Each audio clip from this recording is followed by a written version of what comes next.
Bonjour. Au moment où nous mettons en ligne notre conversation hebdomadaire, le corps électoral est convoqué pour le premier tour de l'élection présidentielle. Les règles nous imposent de feindre d'ignorer cet événement. Je vous propose donc une thématique dont l'invité est le professeur Jacques Semelin, qui a publié chez Albin Michel avec Laurent Larcher une énigme française, pourquoi les trois quarts des Juifs en France n'ont pas été déportés. Tout ce qui contribue à rendre au passé son vrai visage n'est-il pas essentiel pour comprendre le présent ? Le compendium de cette conversation sera mis en ligne mardi, car le Nouvel Esprit Public est un podcast qui s'écoute et qui se lit. Soutenez-nous, vos contributions sont défiscalisées et elles nous sont essentielles.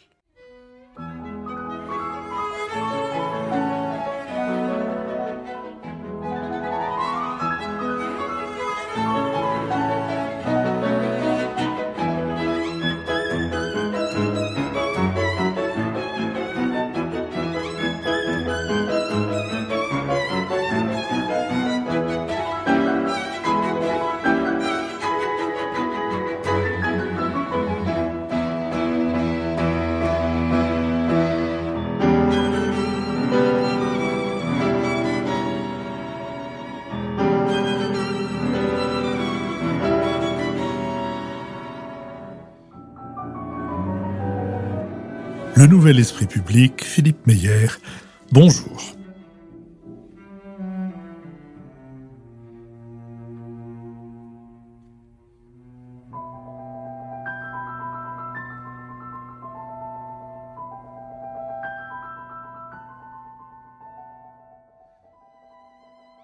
Bonjour, merci de nous avoir rejoints pour cette émission thématique qui nous donne l'occasion d'accueillir Jacques Semelin. Jacques Semelin, bonjour. Bonjour. Vous êtes historien, vous êtes politologue, vous êtes directeur de recherche émérite au CNRS et spécialiste des processus de résistance civile au sein des dictatures, ainsi que de l'analyse des massacres et des génocides.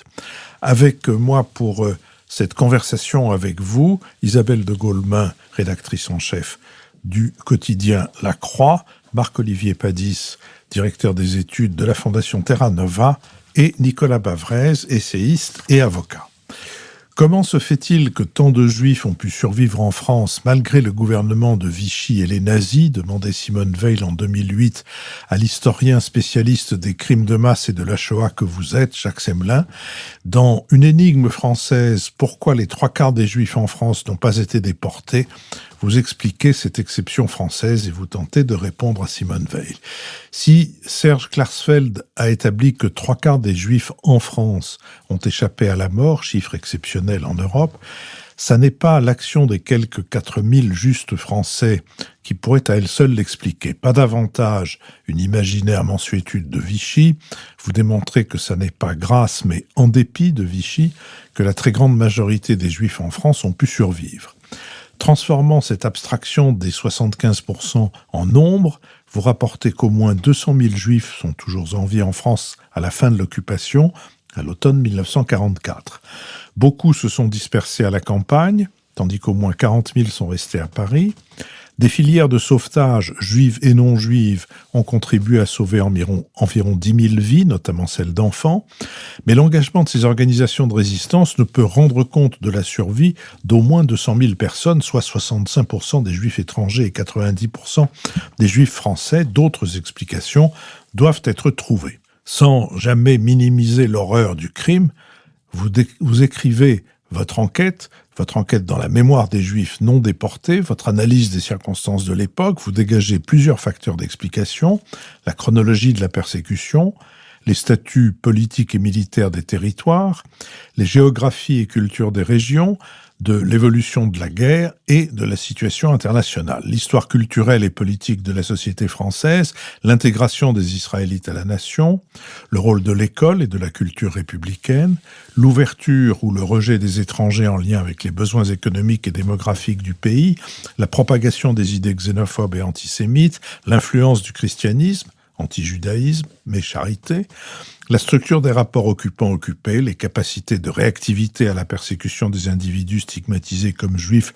en fonction de leur nationalité, française ou non, leur âge, leur situation familiale, leurs ressources linguistiques, financières, sociales, la réactivité sociale des populations non juives vis-à-vis des juifs sur les bases de l'intérêt économique et financier ou des ressorts de la compassion, la formation d'une opinion hostile aux opérations les plus brutales de la persécution, arrestation et déportation de juifs apatrides, a provoqué une dissension publique au sein des élites catholiques, par ailleurs favorables à l'État collaborateur dans leur grande majorité. L'influence de cette prise de parole publique sur la politique de collaboration des dirigeants français, la capacité des juifs et des non-juifs à s'organiser collectivement pour créer des réseaux clandestins de résistance civile visant au sauvetage des victimes désignées, en premier lieu des enfants, le développement d'une société parallèle, imbriquée à la société officielle et qui contribue à la protection des pourchassés et des persécutés du régime.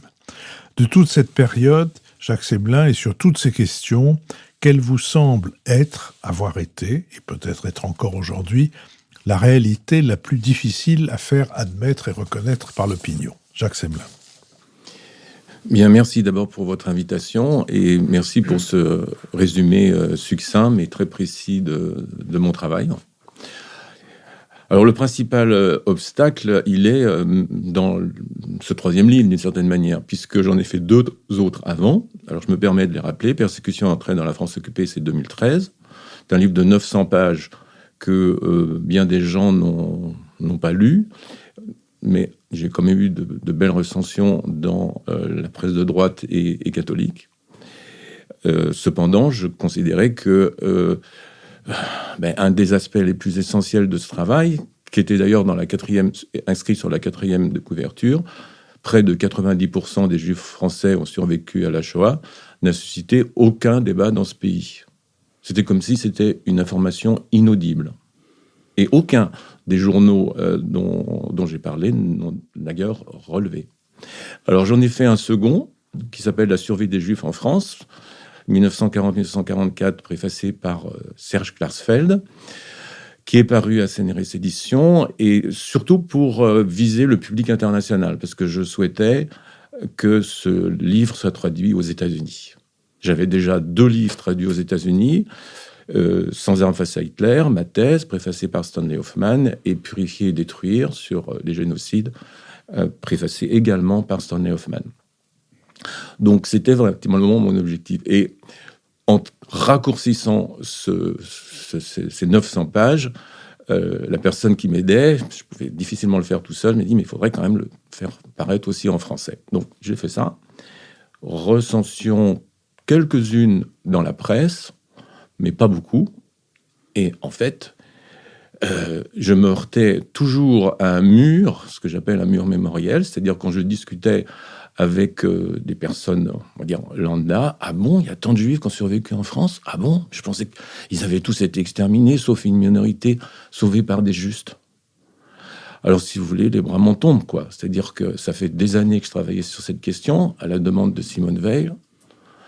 Et voilà, le travail ne passait pas. Enfin, donc, qu'est-ce qui se passe? Comment le comprendre? Donc, c'est un éditeur d'Albin Michel qui m'a proposé de reprendre l'affaire, et ça m'intéressait, pour viser un public, disons, plus large, non spécialiste. Et pour ça, il me dit, il faut que vous parliez aux gens, que vous impliquiez, enfin, que vous disiez « je » dans votre écriture, de telle sorte que vous puissiez les toucher. Donc, l'idée, c'était de faire rentrer le lecteur dans mon atelier de recherche, mon atelier d'historien, à partir de cet entretien avec Simone Veil. Je vous rappelle qu'en 2007, elle avait fait un discours remarqué au Panthéon pour l'entrée des Justes avec Jacques Chirac, et elle avait souligné ce problème du caractère un peu exceptionnel du cas français. Et c'est en 2008 que je la revois, parce que je travaille sur les crimes de masse, elle me dit, bon, voilà. Donc, ça, c'était l'idée de faire entrer le lecteur dans mon atelier de recherche, mais il fallait que j'aie aussi quelqu'un à qui je pouvais, à travers lequel je pouvais me décentrer de mon travail. Et donc, ça a été Laurent Larcher, journaliste à La Croix, que nous connaissions, on se connaissait tous les deux sur les violences extrêmes. Et voilà, ça a été cette aventure que j'ai trouvée formidable. Et avec l'idée de faire rentrer le lecteur justement dans mon itinéraire de chercheur, sans masquer mes difficultés, y compris ma cécité, mais pour lui faire toucher de près cette réalité complexe. Alors, est-ce que j'ai fini ce travail aujourd'hui? Pour moi, oui, c'est mon 3e livre. Je vous assure, je n'en ferai pas un 4e, quoi. J'ai fait le job. Je veux dire, si mes contemporains ne veulent pas le comprendre, la situation française, c'est côté caractère exceptionnel de la situation française, je n'y peux rien. Il faut plus rien faire. C'est-à-dire, il faut voir l'évolution de l'opinion maintenant. Mais ce que je remarque aujourd'hui, c'est quand même, il y a une nouveauté dans la réception de ce livre, y compris, premièrement, dans les milieux que je connais bien, les milieux juifs, qui saluent pour l'essentiel la sortie de ce livre. Et aussi par des réactions de lecteurs absolument extraordinaires. Puis je terminerai là-dessus parce que c'est trop. Je me rends compte que je suis déjà trop long. En fait, le premier, objet de ce livre, c'est de montrer la vie, la parole des Juifs non déportés. Ils ont été un peu oubliés, et ces Juifs non déportés, ce sont des Juifs persécutés. Donc, ce que je raconte, c'est leur vie de galère. Elle n'a jamais été rose. D'ailleurs, certains membres de leur famille ont pu être pris, arrêtés, déportés. Et c'est, je crois, là, l'originalité de mon travail. C'est-à-dire faire en sorte que je traduise au quotidien la vie de ces personnes, connues ou pas connues, et je restitue des entretiens que je n'avais pas publiés dans mes livres précédents, souvent très émouvants, de ces conditions de vie souvent très difficiles, et bien sûr, je montre à travers ça combien ils pensent aussi aux gestes de complicité qu'ils ont eus dans la population française. Nicolas Bavrez. Il est vrai que donc dans ce livre, vous rappelez les conclusions de vos recherches qui ont été exposées par Philippe Meyer, mais c'est aussi un livre, j'allais dire, une enquête sur l'enquête, parce qu'on a effectivement votre cheminement, et c'est d'une certaine manière la généalogie de vos recherches. Et il y a 2 angles qui sont très originaux. Le premier, c'est le choix de l'approche par le bas. C'est une des différences avec Paxton, qui, lui, travaille uniquement sur les archives, et notamment les archives préfectorales. Et puis, et c'est lié, il y a une très grande importance qui est apportée aux entretiens avec les témoins. Et c'est vrai que souvent, pour les historiens, les témoignages sont juste un matériau. Chez vous, vous montrez comment ces témoignages sont aussi des moments d'aiguillage absolument clés de votre travail. L'origine, vous l'avez rappelé, c'est Simone Weil, mais ensuite vous vous rappelez à quel point Serge Klarsfeld ou Stanley Hoffman ou Robert Badinter vous ont aiguillé sur, ou d'ailleurs un certain nombre de témoins de l'époque que vous avez, et à partir desquels vous avez construit votre travail, notamment tous ceux qui vous disent j'ai eu de la chance, et vous essayez de chercher en réalité ce qui est derrière ce mot chance, et qui en réalité n'est évidemment pas le bon mot pour désigner ce qui leur est arrivé. Et donc, je voulais vous interroger un peu là-dessus, et peut-être ce que vous avez évoqué, puisque vous avez dit que, effectivement, vous avez rappelé que vous êtes victime de cécité. Est-ce que vous pensez que ça a joué un rôle dans cette manière? On sent qu'il y a une sensibilité, une compréhension des témoins qui sont assez peu habituels chez les historiens qui, à force d'objectivité, ce que j'ai dit, traitent un peu les témoignages uniquement comme des matériaux. Jacques Seblin. Écoutez, cette question de la cécité, je pense qu'elle joue déjà dans mes entretiens avec Simone Weil, parce qu'elle le savait, je l'avais déjà rencontrée plusieurs fois. Et je lui avais envoyé mon livre, alors qui remonte à 2007, c'est assez étonnant de coïncidence, J'arrive où je suis étranger, où je raconte ce naufrage. Et elle avait le sentiment que peut-être j'avais une sensibilité qui puisse peut-être approcher plus ce sujet. Je dois vous rappeler que dans une ancienne vie, j'ai été psychologue et je me suis réincarné en historien, mais tout va bien. Hein. Et peut-être que ça joue aussi dans mes entretiens. Parce que mes premiers entretiens que je fais, dont je rapporte, que je rapporte dans le livre, le premier qui s'appelle Adrien Bornstein me dit Monsieur, je veux bien vous recevoir, mais vous savez, moi, j'ai pas grand-chose à vous dire. Ah, alors ce terme, je l'ai entendu plusieurs fois. Et ça voulait dire, je l'ai compris progressivement, j'ai pas été déporté. Donc mon histoire n'est pas intéressante. Et du coup, j'ai creusé ça. Et quand je le voyais, et d'autres, la bobine venait et on voyait bien qu'ils avaient eu une vie de galère, quoi. Donc c'est ça qui m'a passionné. Et peut-être que effectivement, ma grande difficulté, c'est de consulter les archives écrites. J'ai quand même un assistant, une assistante, etc. On peut le faire ensemble. Je ne veux pas raconter toute ma technologie d'historien aveugle ou d'intellectuel aveugle, si vous voulez, mais je peux les... Mais c'est quand même une souffrance, vraiment une souffrance profonde pour moi. En revanche, je soutiens qu'à travers cette approche des témoins, ils me parlent de choses qu'on ne va pas trouver dans les archives. On ne va pas trouver dans les archives un gendarme qui va prévenir la veille la famille qu'elle doit être arrêtée. Ça, c'est pas possible. C'est que le témoin qui peut le dire. Vous voyez, on ne va pas avoir dans les archives des petits gestes d'entraide dont le témoin ne sait jamais, que le témoin n'a jamais oublié. Vous voyez, donc cette idée de petits gestes d'entraide qui souvent on attache à mon travail, eh bien c'est à travers ces entretiens que je l'ai découvert. Et donc c'est une sorte de solidarité ordinaire, de solidarité du quotidien dont les témoins parlent. Alors je ne veux pas faire de rapprochement avec Valérie Grossman, n'est-ce pas, Vie et Destin, mais vous savez, vous vous souvenez certainement qu'il parle de la petite bonté. Alors, je n'avais pas du tout en tête, vous voyez, Grossman à l'époque, et bien sûr, il décrit des situations beaucoup plus terribles que ce que nous avons connu en France, malgré tout. Eh bien voilà, c'est ça, c'est cette approche peut-être originale, mais attention, Nicolas Varèse, vous le savez, j'ai la sensibilité des chiffres, j'ai eu comme professeur Pierre Asner, donc faut pas que je vais pas raconter n'importe quoi, et donc je vais aussi faire jouer le quantitatif. Je vais faire jouer aussi, comme Philippe Meyer l'a rappelé, la géographie de la France. Écoutez, est-ce que les Français savent aujourd'hui que la France n'était pas divisée en 2 zones, mais en 6 zones? Personne. Et il faudrait même en rajouter une 7e. Je le signale, c'est-à-dire la formation de la zone interdite des blocos qui vont apparaître en 42, etc. Ça joue un rôle fondamental dans la survie des Juifs.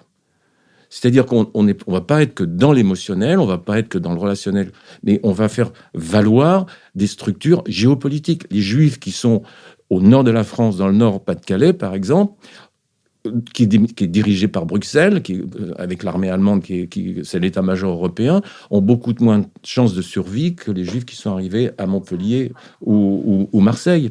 Donc voilà, bon, je vais m'arrêter là, mais c'est une imbrication entre quand même, aussi, dernier point, c'est pas simplement les entretiens. Je cherche dans les textes de mémoire, comme Annie Kriegel, par exemple, ou d'autres, voire Stanley Hoffman, ou dans des textes écrits sur le moment, comme ceux de Jacques Belinky, malheureusement, ce journaliste juif russe qui a été arrêté, tout ce qui va être de cette entraide et de la manière dont les Juifs vont aussi se prendre en charge pour s'en sortir.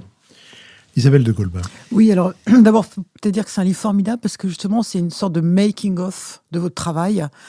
Et du coup, c'est très lisible. On avance avec vous pour essayer de comprendre comment vous avez fait votre travail et les obstacles que vous avez rencontrés. Et moi, ça m'a beaucoup touchée parce que ça m'a rappelé une conversation que j'avais eue avec Lucien Lazare, qui a fait le Dictionnaire des Justes et qui disait ça déjà, qu'il y avait eu quand même des choses intéressantes en France.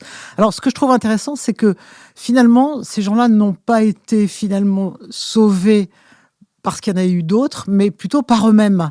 Vous montrez bien que c'est d'abord eux qui se sont sauvés eux-mêmes. Et du coup, vous parlez d'un modèle d'intégration à la française qui aurait mieux marché ou marché différemment de ce qui s'est passé dans d'autres pays d'Europe. Et ça m'intéresse parce que je me suis demandé d'abord si, pour parler de l'Allemagne, les Juifs aussi étaient très intégrés en Allemagne. Alors pourquoi ça n'a pas fait de la même manière, ils n'ont pas pu se protéger de la même manière. Bon, il est vrai que le nazisme est né en Allemagne, mais voilà. Et puis ensuite, est-ce que ce modèle d'intégration, alors vous évoquez l'école républicaine, mais est-ce que c'est pas aussi le fait que on est finalement moins communautariste que d'autres pays? Vous dites qu'il n'y a pas eu de ghetto dans la France occupée. Donc, à quoi est due cette espèce de résilience du modèle français? Alors, si je peux ajouter une question à celle d'Isabelle, est-ce que dans votre travail, il vous est apparu quelque chose qui pourrait nous éclairer sur la différence de la forme d'intégration entre les Juifs en Allemagne et les Juifs en France? Alors, sur ce sujet de l'intégration des Juifs en Allemagne et des Juifs en France, je crains de ne pas être suffisamment compétent.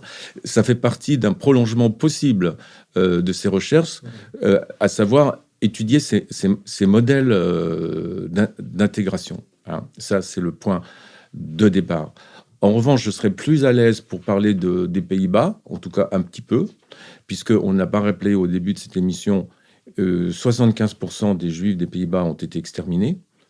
Ça reste toujours, je pense, un traumatisme national. C'est l'inverse de la France. Or, il est intéressant de remarquer que les Juifs hollandais étaient intégrés à la société hollandaise et que le niveau d'antisémitisme dans ce pays était très faible, en fait.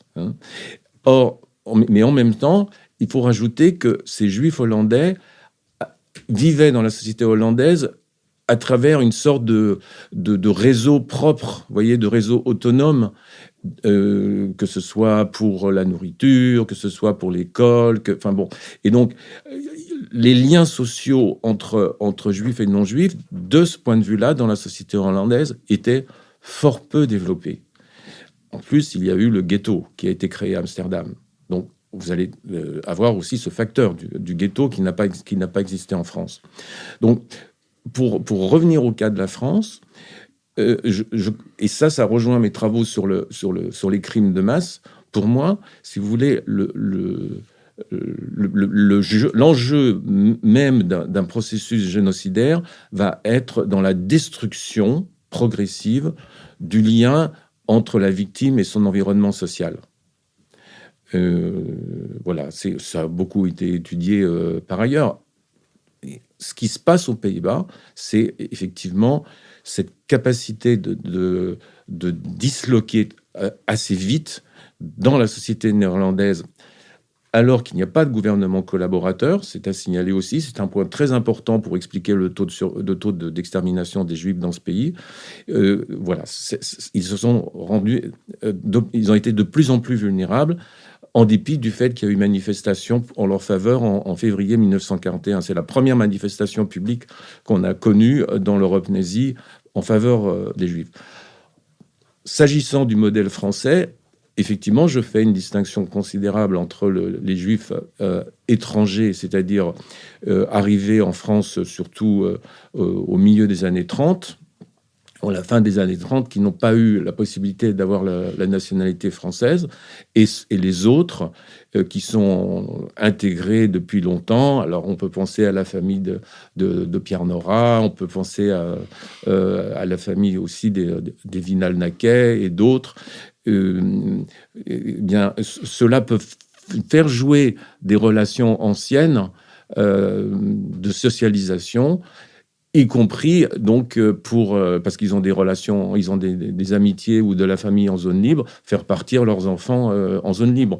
Donc ça, c'est un point essentiel de mon travail, c'est-à-dire si les Juifs français ont plus survécu en France, ce n'est absolument pas grâce à Vichy, c'est en raison de l'intégration sociale des Juifs français qui provient de l'héritage de la Révolution française, notamment, de telle sorte que ces Juifs français étaient moins déportables. Mais en final, ils l'ont quand même été, puisqu'il y a 24 500 Juifs français qui ont été exterminés depuis notre pays.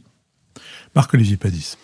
Oui, je m'associe d'abord à ce qui a été dit à propos de la construction du livre. C'est tout à fait original et passionnant d'entrer dans l'atelier de l'historien et de voir le livre est en 4 parties, ce qui a initié votre démarche, la restitution des travaux, la réception du livre, les débats que vous avez, et puis les difficultés que vous identifiez sur, disons, la mémoire française. Moi, alors comme on a commencé la discussion sur les obstacles, je voudrais vous interroger à nouveau sur les obstacles que vous identifiez.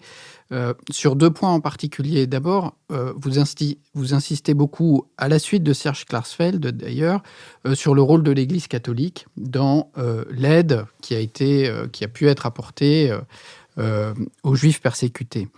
Et il me semble que c'est une chose qui fait partie des choses difficiles à entendre ou à faire comprendre dans le débat public, parce que l'Église catholique a aussi un rôle dans un antisémitisme ou un antijudaïsme traditionnel qui a été contesté ensuite à Vatican II, etc. C'est une longue histoire, mais en fait, de renverser ces représentations et de dire si l'Église catholique a eu un rôle important dans même la protestation contre la persécution, il me semble que c'est quelque chose qui effectivement reste difficilement audible. Et puis la deuxième chose, c'est qu'il y a un débat complexe sur l'antisémitisme populaire. Est-ce qu'il existe un antisémitisme populaire en France ?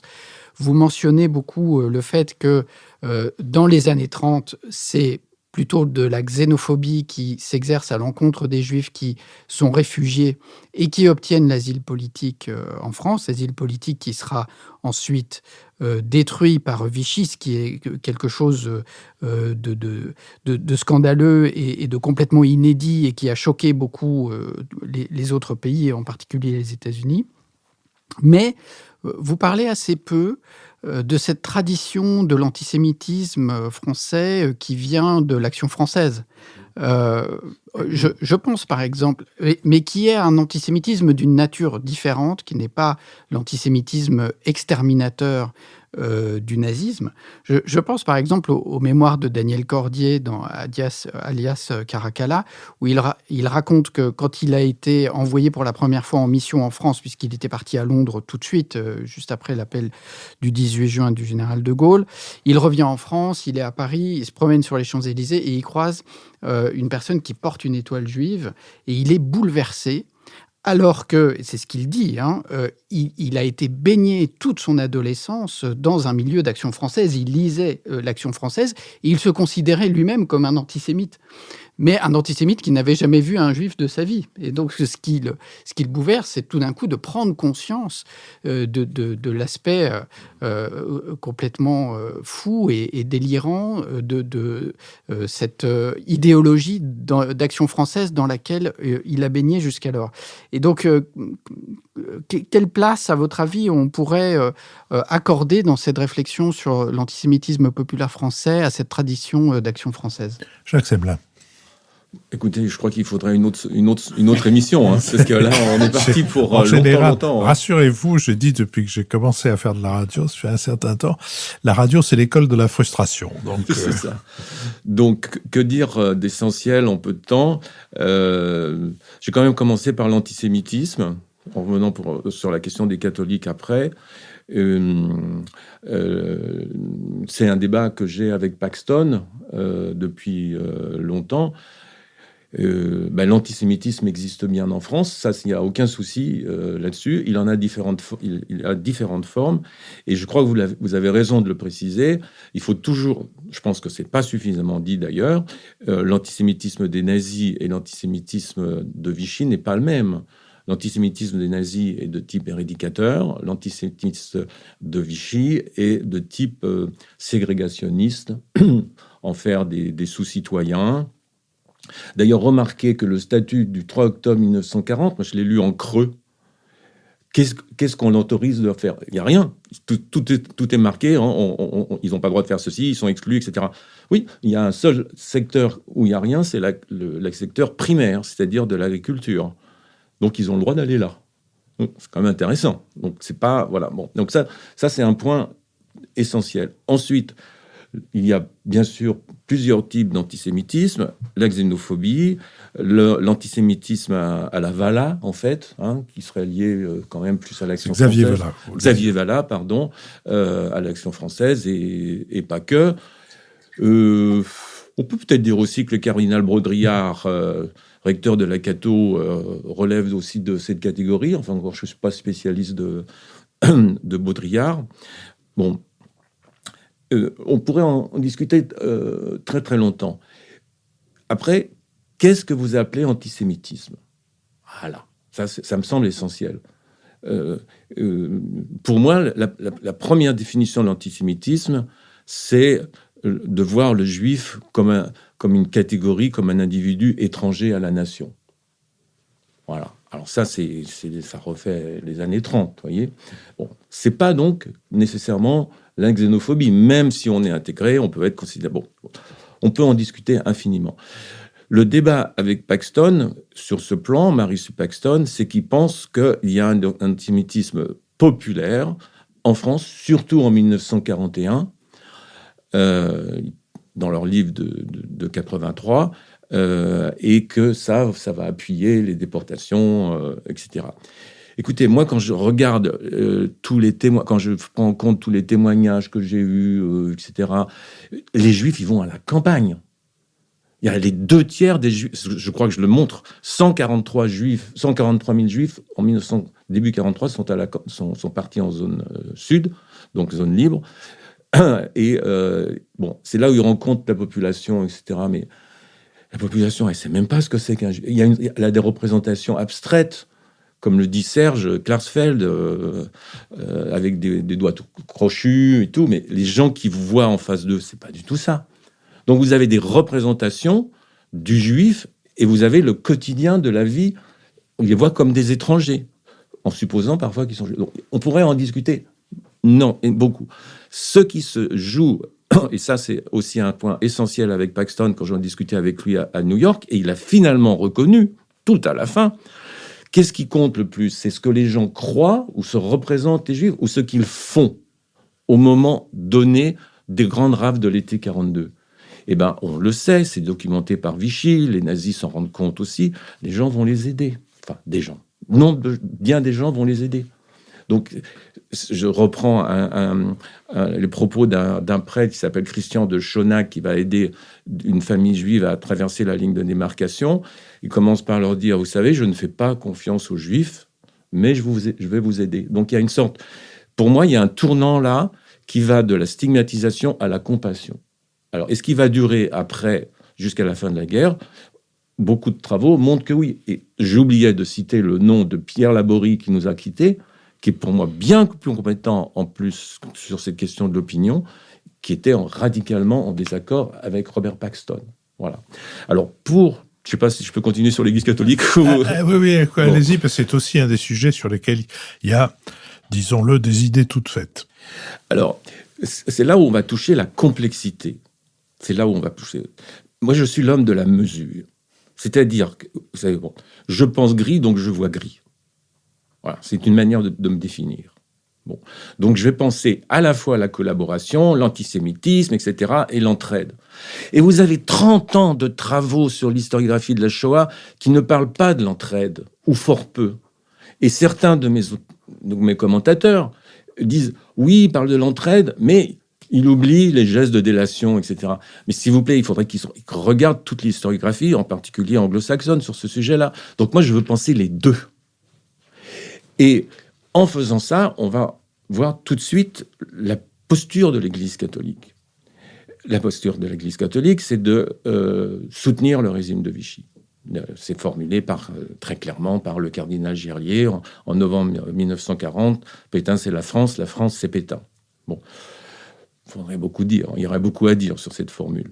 Mais c'est le même Gerlier qui, en août 1942, quand on arrête les enfants dans son diocèse, quand ils sont rassemblés dans un camp en voie pour Drancy à Vénissieux, va s'opposer au préfet Angeli parce que des associations, à la fois juives et chrétiennes d'ailleurs, l'œuvre de secours aux enfants, l'amitié chrétienne, la CIMAD, etc., se sont débrouillés pour en faire sortir 108. Et Gerlier dit, vous n'aurez pas les enfants. Bon, et bien ce même Gerlier qui pétainiste, qui reste pétainiste, va faire un acte de désobéissance, de transgression, parce qu'on s'en prend aux enfants. Vous avez une formule, un texte extraordinaire de François Mauriac, dans ses Cahiers noirs, qui traduit la sensibilité de l'époque. Hein. À quelle époque a-t-on vu les enfants arrachés à leur mère, entassés dans des wagons à bestiaux, comme je les ai vus ce matin, par ce sombre matin, à la gare d'Austerlitz. Mauriac traduit la sensibilité de l'époque. Donc, voilà la réponse que je voudrais vous faire. C'est-à-dire, il peut y avoir de l'antisémitisme, il peut y avoir de la collaboration avec Vichy, l'Église est là-dedans. Ils sont très peu à protester. Les évêques à l'été 1943, c'est bien, on aurait préféré qu'il y en a plus, mais en même temps, l'entraide se développe dans ce pays. Et je voudrais terminer par Saliège. Parce que Saliège... C'est-à-dire Saliège qui était archevêque de Toulouse. Voilà. Et j'ai un peu travaillé à Saliège, et je vous dis franchement que je pense que Saliège n'a pas la place qu'il mériterait dans notre mémoire nationale. Pourquoi ? Parce que cet homme, qui est pétainiste, il le reste pétainiste, il est absolument choqué, ému, bouleversé parce qu'on lui dit des scènes de violence dans les camps de Noé et Rézébédou au sein de son diocèse. Il peut presque plus parler, Saliège. Vous savez, il est handicapé. Il va écrire 25 lignes qui vont être l'honneur de la France parce qu'il dit simplement « les Juifs sont des hommes, les Juifs sont des femmes, les étrangers sont des hommes, les étrangers sont des femmes, tout n'est pas permis contre eux, contre ses pères et mères de famille ». Et ces 25 lignes dont vous parlez, c'est un mandement, c'est-à-dire un texte envoyé par l'archevêque à toutes les paroisses avec obligation pour le curé de chaque paroisse de lire en chair le texte en question. Voilà. Saliège reste pétainiste. Mais il a ces mots-là qui vont avoir un succès national, puisque Pierre Laborie dit que c'est le texte le plus diffusé par la presse clandestine, international parce qu'il est repris 2 fois à la BBC, et aussi international parce qu'il se retrouve le 9 septembre 1942 dans le New York Times. Voilà. Et Saliège lit les mots, joint les mots à l'action. Il ouvre son diocèse en coordination avec l'œuvre de secours aux enfants juifs. Voilà la France. Voilà la France. Et vous savez, il y en a un qui ne s'est pas trompé. Ça, je l'ai découvert. Mes contemporains ne le savaient pas, les collègues historiens. De Gaulle a fait le Monseigneur Saliège compagnon de la Libération en 1945. C'est le seul haut prélat catholique qui a eu cette distinction. Et c'est pourquoi je souhaiterais que dans notre pays, on rehausse la mémoire de Saliège, parce qu'il a ces mots simples et forts dans le pire moment que notre pays ait connu, c'est-à-dire l'année 1942. C'est dans l'année 1942 que le maximum de Juifs ont été déportés de France. Donc, vous voyez, je garde le fait qu'il est aussi pour Pétain. Voilà. Donc, c'est la contradiction de la France, ou paradoxe. Nicolas Bavrez. Finalement, quand on regarde ces lectures de cette période extrêmement violente, brutale et tragique, c'est vrai qu'on a d'abord une lecture La France, c'est Londres. Ensuite, on a une lecture La France, c'est Vichy. Et puis, ce que vous ouvrez, j'allais dire, vous avez raison de rappeler que l'historien, justement, c'est l'homme de la complexité. Et est-ce que vous pensez que vos livres vont ouvrir finalement un troisième moment où on va sortir du manichéisme et où on s'aperçoit que la France, c'est Londres, la France, c'est Vichy, et que la France, c'est aussi précisément les Français qui étaient partagés entre des sentiments extrêmement divers, et que par ailleurs, l'autre élément de la complexité qui apparaît dans votre livre, c'est qu'évidemment, les gens changent avec la période, et que notamment, il y a le grand moment de bascule avec le pic des déportations, c'est 42, c'est le moment où aussi l'Allemagne paraît triomphante, et qu'évidemment, tant le régime Vichy que les Français bougent, et bougent notamment à partir de Stalingrad, Oui. puis l'Italie qui essaye de sortir de la guerre, et à partir de 1943, de plus en plus de gens comprennent que l'Allemagne va finir par perdre. Donc, est-ce que il y a cette complexité, effectivement, des différentes parties de la France qui est dans une situation de guerre civile et d'éclatement y compris avec les zones, et puis la complexité aussi de l'évolution au cours de ces 4 années, qu'on a tendance à considérer comme un bloc, alors que ça n'est pas du tout le cas. Oui, vous avez tout à fait raison, et je vous remercie de le souligner. Si vous voulez, je crois que c'est vous, Philippe Meyer, qui a dit que j'avais une approche par le bas, mais ça ne veut pas dire que j'oublie le contexte national et international. Et effectivement, le contexte national va jouer un rôle considérable dans l'évolution des mentalités. Les Français, dès fin 40, sont déjà anglophiles. Alors, ils sont pour Pétain, mais ils attendent quelque chose, quand même, de l'Angleterre. Enfin, on le sait, c'est admis. Mais après, ils vont se remettre de ce cataclysme de la défaite et ils vont avoir des gestes d'entraide ou d'aide aussi pour les aviateurs anglo récemment tombés. Je pense à le travail récent de Claire Andrieux qui est remarquable. Donc ça, c'est une chose. Mais il faut prendre aussi en compte le contexte international.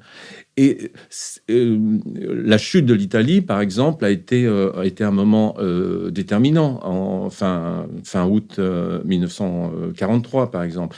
Parce qu'il faut savoir que Vichy préparait une loi de dénaturalisation d'une 50 000 juifs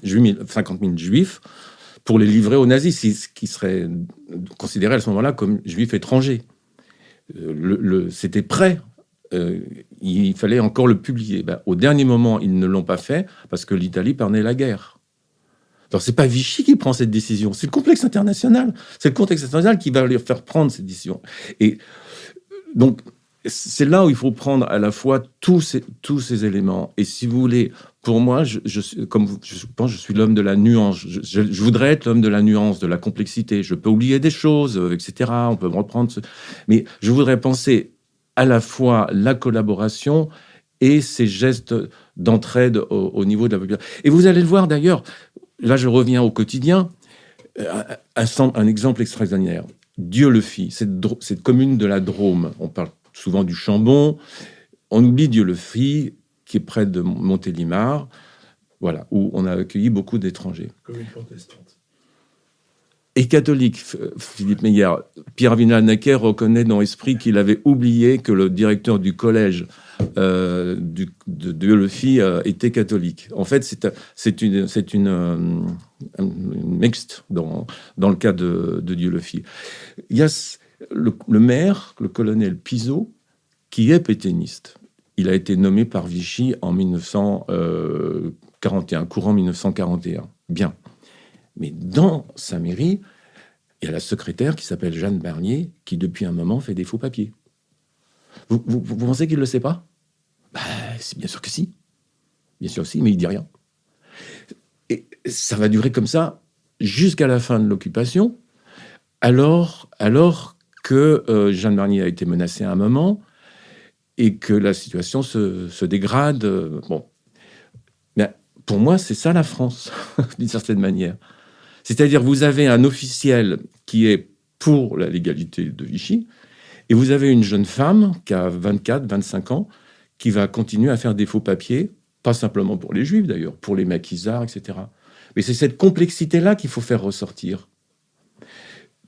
Bon, après, il faudrait parler d'autres facteurs, mais peut-être que ce maire, le colonel Pizot, il n'ose pas intervenir auprès pour virer Jeanne Barnier, parce qu'il y a la résistance communiste qui prend l'importance dans le coin. Qui sait s'il faudrait une mesure de licenciement, s'il n'allait pas avoir des problèmes à la libération. Voilà, on est dans cette complexité-là. On est ces dernières années de la guerre, et d'ailleurs la plus terrible, c'est celle de la guerre civile qui se développe dans ce pays, et avec des trajectoires qui peuvent aller dans un sens ou dans un autre. Des jeunes qui vont rejoindre la milice ou des jeunes qui vont rejoindre la résistance. Enfin, On est dans cette complexité. Et c'est ce que je voudrais rétablir cette complexité quand on parle de l'entraide ou de la déportation des Juifs. Isabelle de Golemin. Oui, alors ce qui est intéressant aussi dans votre travail, c'est que vous montrez la difficulté des actions mémorielles. Parce que finalement, dans ce mur mémoriel que vous invoquez, vous dites on n'arrive pas à avoir une vraie vision de ce qui s'est passé. Il y a 2 repentances avec lesquelles vous n'êtes pas tendre. Hein. La repentance des évêques en 97, où vous dites qu'ils ont été trop durs pour eux-mêmes, quelque part, et excessifs. Alors, ceci dit, je l'ai relu, il parle quand même de Saliège et tout, mais c'est vrai que c'est assez terrible. À l'époque, ils étaient plutôt ils s'auto-accusaient. Et puis surtout la repentance de Chirac. Et avec cette fameuse phrase « La France a commis l'irréparable ». Alors ça, c'est intéressant parce que on sent que vous la regrettez, cette phrase, mais vous donnez quand même la parole à des gens qui la justifient. Alors voilà, j'aimerais bien vous entendre là-dessus. Mais là, vous touchez le dernier chapitre, la dernière partie de mon livre, c'est-à-dire déconstruire. Puisque je me heurte sur ce mur mémoriel, c'est-à-dire que les Français n'ont pas encore conscience que voilà, les tantes juifs ont survécu en France, je m'interroge pourquoi. Et je tombe sur ces 2 discours, ceux de Chirac et aussi le texte de repentance des évêques, mais pas tous les évêques. Vous savez, ça je l'ai appris récemment. Ça n'est pas un texte de la conférence épiscopale. Non, ils n'ont pas voulu. C'est Lustiger voilà. qui a poussé pour qu'il y ait ce texte. Voilà, je vous fais pas dire, c'est ce que j'ai appris. Moi, je ne connais rien à tout ça. Hein. C'est l'historien qui a bossé pendant 10 ans sur l'entraide, tout ça, pour essayer, qui se dit, mais finalement, il faudrait peut-être que je regarde ces 2 textes. Et je ne veux pas porter de jugement définitif, c'est-à-dire que le discours de Chirac, oui, pour moi, il a été important à l'époque. C'était une manière de faire rupture avec Mitterrand. Qui voulait reconnaître pas grand-chose parce qu'il était impliqué à Vichy, puis qu'il était en amitié, n'est-ce pas, avec René Bousquet, etc., etc. Donc, le discours de Chirac est de ce point-là vraiment un tournant mémoriel, c'est important. Il montre la collaboration de Vichy, ça va dans le sens de travaux de Paxton et tout, mais malgré tout, Badinter est vent debout, parce qu'il ne veut pas cette phrase « La France a commis l'irréparable ». Voilà. Bon, alors je laisse les lecteurs découvrir notre entretien, mais c'est lui qui me donne l'idée de rencontrer Christine Albanel, qui est la plume de Chirac. Or, je connaissais pas Christine Albanel, elle m'a accepté de me recevoir tout de suite, et elle a cette phrase incroyable qui finalement, elle dirait peut-être plus « La France a commis l'irréparable ». Alors, je lui donne, je ne porte pas de jugement. En fait, elle serait plus pour Vichy. Vichy a commis l'irréparable. Mais depuis, je pense que finalement, on aurait pu trouver la France de Vichy a commis l'irréparable. Ah, ça, pour moi, cette phrase-là, je rajouterais ce mot-là dans le discours de Chirac que je trouve... Oui. Ça devrait pas mal d'ambiguïté. Absolument. Marc-Olivier Pellicer. Je voudrais rester sur ce sujet, sur le discours de Jacques Chirac, parce que vous l'insérez dans le débat historiographique. Mais il y a aussi un contexte politique. Et moi, je me souviens très bien d'une des dernières participations de François Mitterrand à la commémoration du Veldiv au métro Bir Hakeim, où il vient avec Robert Badinter, et tous les 2 sont hués par les gens qui sont présents, et notamment il y a une haie d'honneur qui est faite par des jeunes militants juifs qui reprochent à l'époque à Mitterrand de ne pas accepter, de reconnaître, donc de rester dans le récit gaulliste mis en place par le juriste de Gaulle, René Cassin, que la France est à Londres et qu'elle n'est plus en France. Mais vous imaginez Badinter hué au métro Bir Hakeim en disant « vous n'acceptez pas de reconnaître la responsabilité de la France ».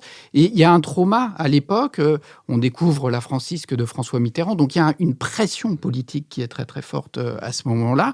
Et je pense que Jacques Chirac, ce discours, il est aussi un peu de conjoncture politique. Et c'est peut-être pas sa meilleure partie, mais je pense qu'il faut en tenir compte. Oui, vous avez tout à fait raison, mais si vous voulez, Chirac, c'est pas du tout la même génération que Mitterrand. Il a 10 ans en 1942, si ma mémoire est bonne.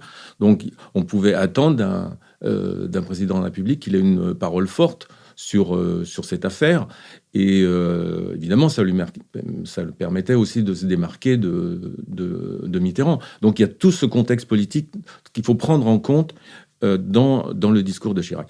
Mais les paroles restent de ce discours. À la limite, pour moi, c'est pas... Enfin, la France a commis l'irréparable, vous voyez, la France de Vichy, bon, oui. Pour moi, la phrase ce qui me pose le plus de problèmes dans ce discours de Chirac, c'est, je la connais par cœur, il y a une faute collective. Non mais attendez, de qui ?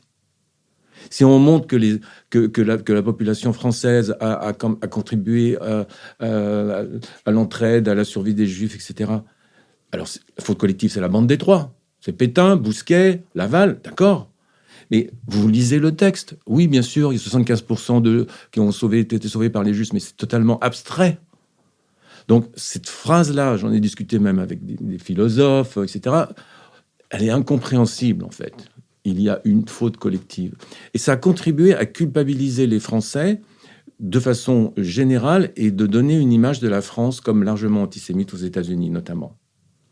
Et ça a des conséquences dans l'école, puisque j'ai fait des entretiens avec quelques élèves aussi, c'est tout à fait artisanal, mais ils se souviennent qu'on leur a parlé du discours de Chirac, qui disent la France a commis l'irréparable, voilà. Et puis on prend éventuellement un ou deux justes pour dire oui, il y en a quand même qui ont les aidés. Donc ils vont avoir une vision culpabilisante de ce pays. Or, moi, j'aimerais qu'on ait une vision plus nuancée. Si vous voulez, une de mes formules favorites, c'est je voudrais qu'il y ait un traitement équilibré du souvenir. C'est-à-dire qu'il y ait à la fois la collaboration, mais l'entraide, comme le souhaite d'ailleurs Serge Klarsfeld, et aussi qu'on fasse une place, bien sûr, aux morts. Il ne faut jamais oublier les morts, les 75%, les 75 000 Juifs qui ont été déportés, mais aussi qu'on raconte davantage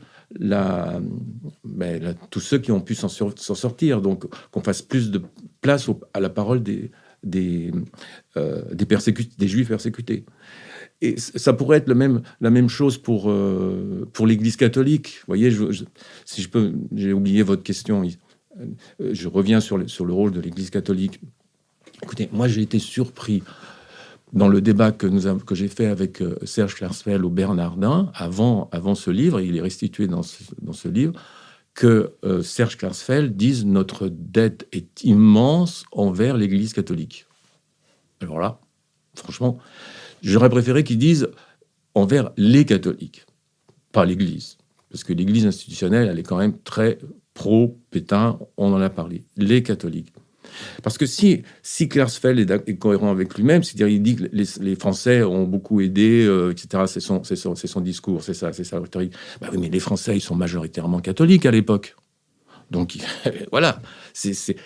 Alors, j'ai beaucoup d'amis protestants, je suis très proche des protestants, l'histoire des protestants et de l'entraide, c'est connu, mais ce livre-là, finalement, contribue, je l'espère, à montrer plus nettement le rôle des catholiques dans l'entraide et le sauvage. Parce qu'ils ne le connaissent pas. J'ai rencontré... Ils ne connaissent pas leur histoire, les catholiques, sur ce plan-là. Vous voyez ? Donc, j'espère qu'ils vont davantage le découvrir.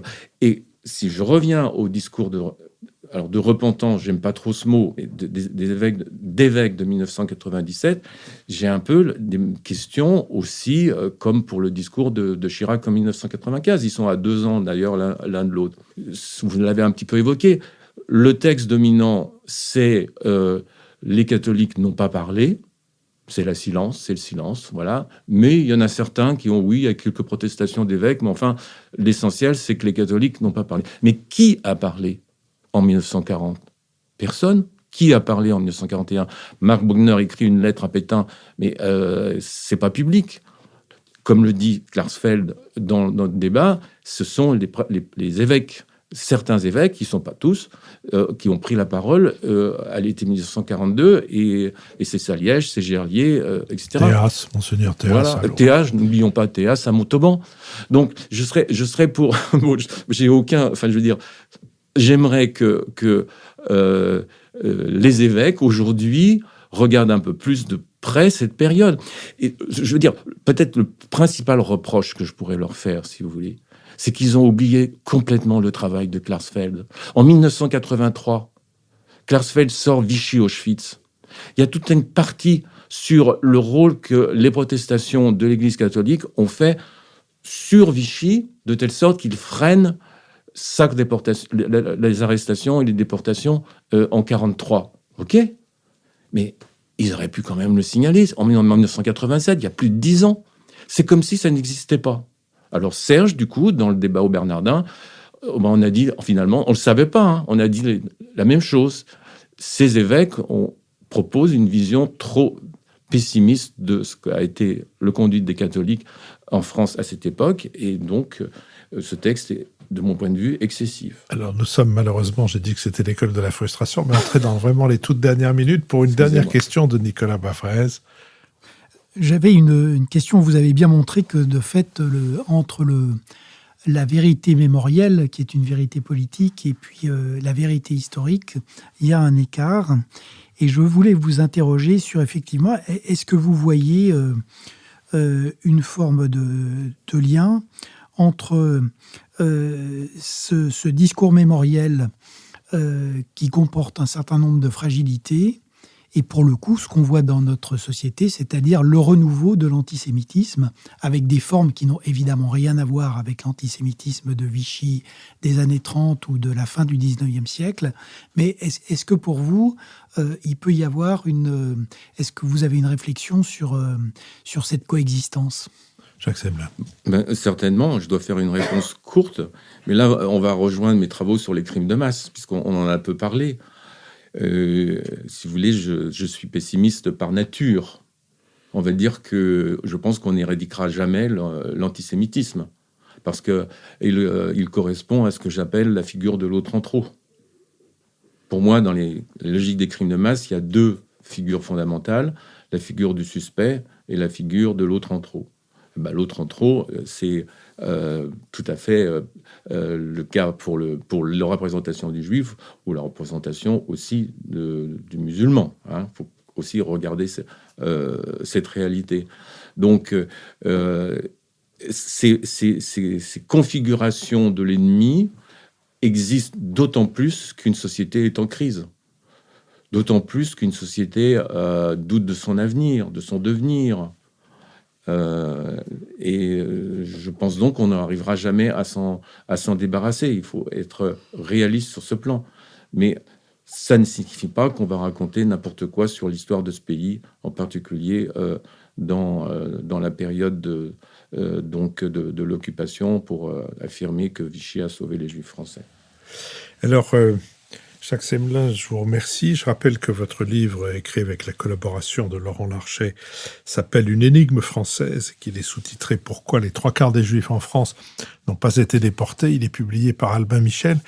Il y a toujours quelque chose dont on se dit que ce serait bien que ça reste de l'écoute d'une émission. Je pense que votre appel à non pas la réhabilitation, mais à la connaissance de l'attitude du cardinal Saliège, qui n'était d'ailleurs pas encore cardinal à l'époque. Vous disiez tout à l'heure qu'il a été fait compagnon de la Libération après la guerre, mais il a aussi été fait cardinal, ce qui est une des réponses de l'Église.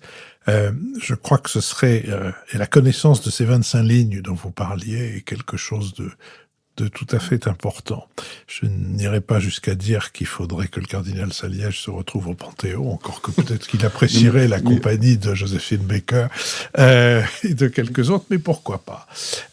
En tout cas, que d'une manière ou d'une autre, sa propre Église sache faire autre chose que montrer du doigt les péchés qu'elle a commis, tant mieux qu'elle le fasse et qu'elle se confesse, mais j'ai cru me souvenir que dans la religion catholique, la confession comportait l'absolution et le ferme propos de ne pas recommencer. Et que l'idée de rendre l'hommage qu'il mérite au cardinal Saliège serait pas une inutile. Jacques Semelin. Et on est en 2022, donc on a la possibilité de commémorer le 80e anniversaire de la lettre pastorale de Saliège. Absolument. Je remercie Sophie Jacquin, avec qui cette émission a été préparée, Benoît Carré, qui en assure le compte-rendu analytique, le compendium, Nicolas Tourneau, qui veille à notre site, Olivier Magloire, qui veille à nos plateformes de financement, Adrien Beccaria et Studio L'Arrière-Boutique, qui nous accueille et nous enregistre, et Nouvelles Écoutes, et Julien Neuville, notre producteur, et je vous donne rendez-vous la semaine prochaine.